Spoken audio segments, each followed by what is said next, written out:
Brought to you by Express Care Health and Skin Center. Get in, get out, get better. Welcome back to the Healthy Living edition of KUAM News Extra. While many people are caught up with the holiday rush, shopping and spreading holiday cheer, for others it can be an extremely difficult time. From severe loneliness to the pressure to have the perfect Christmas, depression this time of year can have many causes and even manifest physiologically with headaches, fatigue, and trouble sleeping. Express Care's Dr. Jitka Lom joins us in studio now to tell us how we can beat the holiday blues. Thanks so much, Doc, for coming in. All right, let's talk a little bit about what causes the holiday blues. Well, they're seasonal, Mindy. They come along when the holidays hit, and people experience a gap between what is and what's supposed to be, or what should be, or what they wish would be.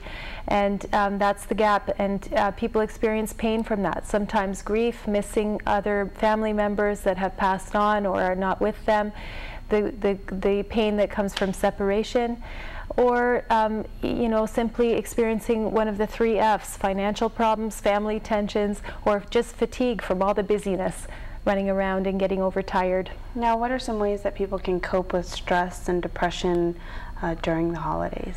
I think taking 10 minutes to acknowledge your feelings is really important. Sometimes we say what you resist persists. So take 10 minutes to feel what you're feeling. I feel sad, I feel lonely, I feel depressed, whatever. Take 10 minutes and then you're done. And you can move on to the next thing of making an action plan. And your action plan can be addressing some of those things. If you're feeling lonely, what can you do to get reconnected with other people? Even if you don't feel like it, force yourself.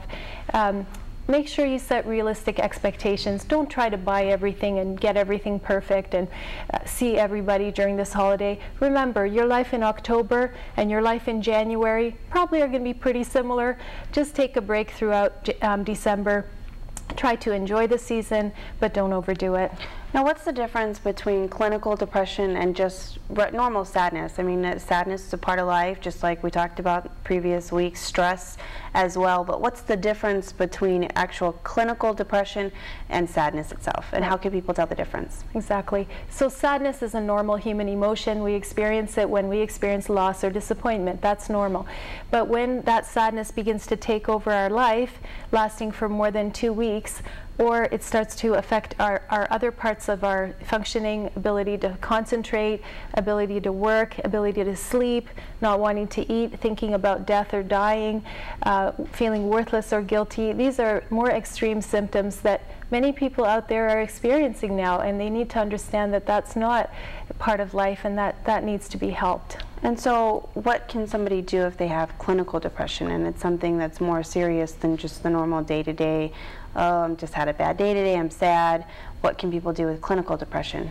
I think just understanding this is what you have, and understanding it's very, very common. It runs in families. It's something that is treatable, that you're not abnormal in any way. You just need help like you would need help for a stomach ache or a headache or any other physical illness. It's a mental illness and it needs to be treated.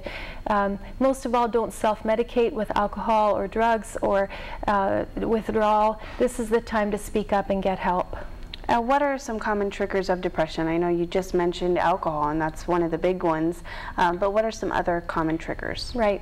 So again, it does run in families. If you take twins and one's depressed, the other one's got about a 40% chance of getting depressed, so if it runs in your family. And then physical triggers such as being overtired, also physical trigger like getting sick or having a surgery. Menopause can be one of them, another physical one. And then psychological things such as losses or breakups, split-ups, mostly separation will trigger it. And at what point does somebody say, okay, I think I might need help, that maybe I can't cope with this myself? At what point should I pick up the phone and call a doctor?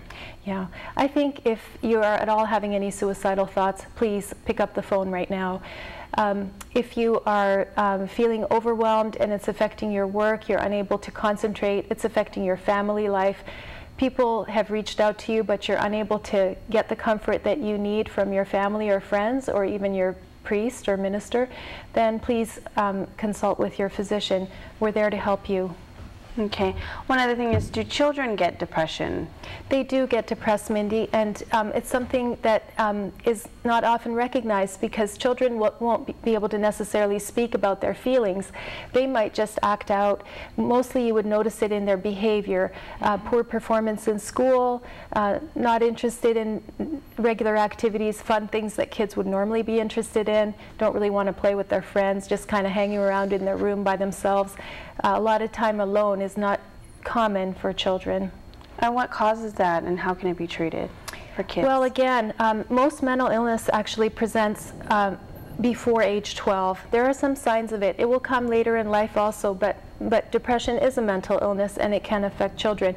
But your question is about triggers and losses in the family, split-ups, or divorce, family member being separated. Things that might even the loss of a pet can cause that, and then physical things too, such as sickness in children, can affect them. All right, sounds good, Doc. Well, we've got to take a break, but more from Dr. Lom on the way with Holiday Blues and our viewer questions when Healthy Living returns.